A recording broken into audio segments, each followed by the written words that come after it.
सोचिए एक पल के लिए, एक प्राचीन वैद्य किसी घायल सैनिक के घाव पर हाथ रखकर उसका दर्द कम करने की कोशिश कर रहा है। एक व्यापारी समुद्र पार जहाजों में भारी बोरे वधवा रहा है, और एक आधुनिक शहर में कोई युवा किसी छोटी सी शीशी से अपने शरीर में कुछ डाल रहा है। तीनों की दुनिया अलग है, पर तीनों को जोड़ने वाली चीज एक ही है। एक पौधे से निकला गाढ़ा रस, अफीम। कभी जीवन बचाने वाली औषधि, कभी साम्राज्यों के लिए व्यापार का हथियार, और कभी लाखों जिंदगियों को तोड़ देने वाला जहर। सवाल ये नहीं कि अफीम अच्छी है या बुरी, सवाल ये है ये इंसानी दिमाग के साथ आखिर करती क्या है। कैसे ये दर्द की दवा से वैश्विक संकट बन गई, और क्यों आज भी इसके रसायन अस्पतालों में इस्तेमाल होते हैं, जबकि इसकी लत दुनिया की सबसे खतरनाक मानी जाती है। ये वीडियो नशे को बढ़ावा देने के लिए नहीं है, ये इतिहास, विज्ञान और चेतना की एक गंभीर पड़ताल है।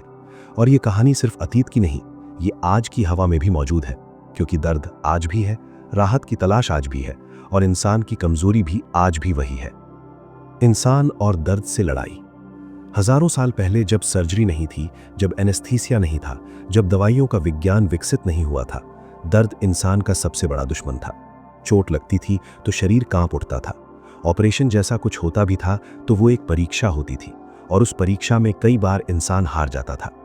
तभी प्रकृति के भीतर छिपे कुछ पौधे इंसान की पहली प्रयोगशाला बने। प्राचीन मिस्र, मेसोपोटामिया, ग्रीस और भारत में अफीम के पौधे पपावर सोमनिफरम के संकेत मिलते हैं। कुछ लोग इसे नींद देने वाला रस कहते थे, कुछ इसे शांति का अर्क मानते थे, कुछ वैद्य और चिकित्सक इसे दर्द और दस्त के इलाज में इस्तेमाल करते थे, और कुछ जगह इसे नींद लाने के लिए दिया जाता था। उस दौर में न तो रिसेप्टर्स की भाषा थी, न मॉलिक्यूल्स की पहचान थी, पर अनुभव था। एक कड़वा सा रस जो शरीर की आग को धीमा कर देता है और पीड़ा को कुछ देर के लिए दूर कर देता है। मगर यही वो मोड़ था जहां से एक वरदान धीरे धीरे एक जोखिम बनने की तरफ बढ़ने लगा, क्योंकि जो चीज दर्द को शांत करती है वो मन को भी बहलाती है, और जहां मन बहलता है वहां आदत बनने का रास्ता खुलता है। व्यापार, समुद्र और साम्राज्य। जैसे जैसे सभ्यताएं बढ़ीं, व्यापार के रास्ते खुले, रेगिस्तान पार हुए, पहाड़ कटे, बंदरगाह बने, रेशम मार्ग से मसाले गए, सोना चांदी चले, और साथ ही अफीम भी। पहले ये सीमित मात्रा में औषधि के तौर पर घूमती रही, लेकिन समय के साथ ये माल बन गई, और फिर ऐसा माल जिसे लोग दोबारा और फिर दोबारा चाहते थे। यही मांग इसे केवल दवा नहीं रहने देती, यही इसे बाजार की भाषा सिखा देती है, और बाजार जब राजनीति से मिल जाए तो कहानी खतरनाक हो जाती है। 19वीं सदी में ये कहानी एक ऐसे मोड़ पर पहुंचती है जहां अफीम सिर्फ नशा नहीं रहती, वो साम्राज्यवादी रणनीति बन जाती है। कुछ यूरोपीय व्यापारी एशिया में बड़े पैमाने पर अफीम बेचने लगे, खासकर चीन में। धीरे धीरे लाखों लोग इसकी लत में फंसने लगे, घर टूटने लगे, काम गिरने लगा, और समाज के भीतर एक अदृश्य पतन फैलने लगा। चीन की सरकार ने विरोध किया, और जब विरोध ने व्यापार के रास्ते रोके तो जवाब में ताकत दिखाई गई। नतीजा, अफीम युद्ध। तोपें चली, शहर उजड़े, और व्यापार के नाम पर राजनीति ने लाखों जिंदगियों की कीमत वसूली। ये सिर्फ नशे की कहानी नहीं थी, ये शक्ति, लालच और वैश्विक दबाव की कहानी थी। एक पौधे का रस कैसे राष्ट्रों की आत्मा को घायल कर सकता है, ये इतिहास ने इसी दौर में दिखाया। विज्ञान क्या कहता है? अब आते हैं असली खेल पर, क्योंकि कहानी का सबसे महत्वपूर्ण हिस्सा दिमाग के भीतर लिखा हुआ है। अफीम में ऐसे रसायन होते हैं जिन्हें हम ओपियोइड्स कहते हैं, जैसे मॉर्फिन, कोडीन, थीबाइन। ये रसायन हमारे दिमाग और रीढ़ की हड्डी में मौजूद ओपियोइड रिसेप्टर्स से जुड़ते हैं। ये रिसेप्टर्स शरीर की अपनी व्यवस्था का हिस्सा है, क्योंकि हमारा शरीर खुद भी कुछ प्राकृतिक पेन किलर्स बनाता है, जिन्हें एंडोर्फिन्स कहा जाता है। जब मॉर्फिन जैसे पदार्थ इन रिसेप्टर्स से जुड़ते हैं तो दर्द की अनुभूति दब जाती है, शरीर में गर्माहट और आराम आता है, सांस की रफ्तार धीमी हो सकती है, और कभी-कभी एक गहरी खुशी या हल्के नशे जैसा एहसास भी होता है। यही कारण है कि आधुनिक अस्पतालों में मॉर्फिन आज भी गंभीर दर्द में दी जाती है। कैंसर का दर्द, बड़े ऑपरेशन के बाद की पीड़ा, दुर्घटना में घायल व्यक्ति की तकलीफ, इन सब में ये दवा कई बार जीवन को सहने लायक बना देती है। लेकिन खतरा यहीं छिपा है, क्योंकि दिमाग केवल राहत महसूस नहीं करता, वो राहत को याद भी रखता है। वो उस अनुभव को रिवॉर्ड की तरह दर्ज करता है, और फिर उसी रिवॉर्ड को दोहराने की इच्छा पैदा करता है। लत कैसे बनती है? लत कोई अचानक गिरने वाली बिजली नहीं होती, ये धीरे धीरे बढ़ने वाली धुंध होती है। शुरुआत में इंसान सोचता है बस थोड़ी राहत चाहिए, बस आज की रात काटनी है, बस इस दर्द को शांत करना है। लेकिन ओपियोइड्स दिमाग के रिवॉर्ड सिस्टम को प्रभावित करते हैं, खासकर डोपामीन से जुड़ी पाथवेज पर इनका असर पड़ता है। बार बार इस्तेमाल से टॉलरेंस बढ़ती है, यानी वही असर पाने के लिए ज़्यादा मात्रा चाहिए। डिपेंडेंस बनती है, यानी शरीर उस पदार्थ के बिना सामान्य काम नहीं कर पाता। और जब बिना लिए शरीर को वो रसायन नहीं मिलता तो शरीर और दिमाग दोनों बगावत करते हैं। हाथ कांपने लगते हैं, उल्टी, मतली, पसीना, दर्द, बेचैनी, नींद का गायब हो जाना, चिड़चिड़ापन और कई बार गहरा डिप्रेशन, ये सब विथड्रॉल के लक्षण हो सकते हैं। और यही वो दौर है जहां इंसान आनंद के लिए नहीं बल्कि दर्द से बचने के लिए फिर से लेता है, क्योंकि अब ये चुनाव नहीं रह जाता, मजबूरी बन जाता है। इसी चक्र में फंसकर कई लोग मात्रा बढ़ाते जाते हैं और यही रास्ता ओवरडोज तक जाता है, जहां सांस धीमी होती होती बंद भी हो सकती है। आज कई देशों में ओपियोइड एडिक्शन एक पब्लिक हेल्थ क्राइसिस बन चुका है और ये संकट सिर्फ शरीर का नहीं, ये परिवारों का भी है, अर्थव्यवस्था का भी और मानसिक स्वास्थ्य का भी। दवा या जहर, यही इस कहानी का सबसे बड़ा पैराडॉक्स है।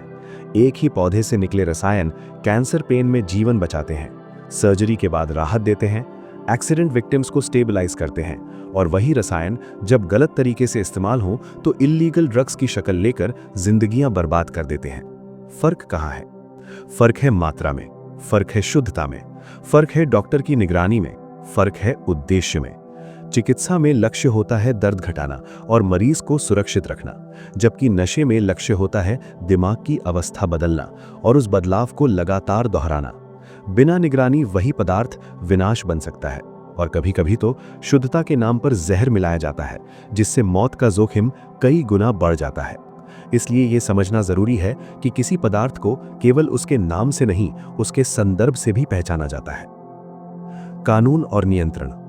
20वीं सदी में दुनिया भर में नारकोटिक्स लॉज बने, अंतर्राष्ट्रीय समझौते बने, नियंत्रण एजेंसियां बनी, दवाइयों की बिक्री पर नियम बने और मेडिकल उपयोग के लिए प्रोटोकॉल्स बनाए गए। पर इल्लीगल ट्रैफिकिंग रुकी नहीं। क्यों? क्योंकि जहां दर्द है वहां राहत की तलाश होती है और जहां लालच है वहां काला बाजार जन्म लेता है। कुछ इलाके जहां अफीम की खेती पारंपरिक रही, वहां गरीबी और अस्थिरता ने तस्करी को हवा दी, और जहां मांग थी वहां सप्लाई ने अपना रास्ता ढूंढ लिया। इसमें तकनीक भी शामिल हुई, रूट्स बदले, नकली दवाइयां बनी और बाजार ने नए नए रूप पैदा किए। कानून एक दीवार बनाता है, पर जब समाज के भीतर दरारें हों तो दीवार के नीचे सुरंग बन ही जाती है। इसलिए नियंत्रण केवल पुलिस का काम नहीं, ये शिक्षा, स्वास्थ्य व्यवस्था और सामाजिक सुरक्षा का भी काम है। चेतना और भ्रम। कुछ लोग कहते हैं ओपियोइड्स मन को शांत कर देते हैं, दुनिया से काट देते हैं, एक धुंध सी चादर डाल देते हैं जिसके नीचे दुख का शोर कम सुनाई देता है। न्यूरोसाइंस भी मानता है कि ये भावनात्मक दर्द को अस्थायी रूप से दबा सकते हैं, खासकर जब व्यक्ति एंजाइटी या ट्रॉमा से गुजर रहा हो। पर दबाना इलाज नहीं है, असल कारण वहीं रहते हैं, और जब असर खत्म होता है तो दर्द कई गुना लौट सकता है, क्योंकि अब शरीर थका है, मन कमजोर है और आत्मविश्वास टूट चुका है। यही वजह है कि कई लोग इन्हें दवा समझकर शुरू करते हैं, पर बाद में खुद को एक ऐसे जाल में पाते हैं जहां बाहर निकलने के लिए सिर्फ इच्छा नहीं बल्कि मदद, सिस्टम और समय चाहिए। उपचार में डिटॉक्स, काउंसलिंग, सपोर्ट ग्रुप्स और कई बार मेडिकली असिस्टेड थेरेपी की जरूरत पड़ती है, क्योंकि ये केवल आदत नहीं, ये ब्रेन केमिस्ट्री की रीप्रोग्रामिंग भी होती है। संतुलित निष्कर्ष। तो अफीम क्या है, एक दैत्य या देवता? सच यह है, ये एक पौधा है, और पौधा न नैतिक होता है न अनैतिक। नैतिकता इंसान के हाथ में होती है। इस पौधे से निकले रसायन इंसान को राहत भी दे सकते हैं और लत में भी जकड़ सकते हैं। यही कहानी हमें एक ही सबक देती है, शक्ति बिना नियंत्रण के खतरनाक होती है। दवा बने तो जीवन बचाती है, नशा बने तो जीवन तोड़ देती है। फर्क है ज्ञान, नियम और जिम्मेदारी का। और अंत में सवाल आपसे, क्या इंसान इतिहास से सीखता है या हर पीढ़ी वही भूल दोहराती है?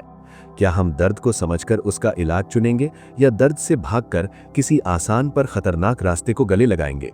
क्योंकि एक पल की राहत अगर जिंदगी भर की कैद बन जाए तो कीमत बहुत भारी होती है।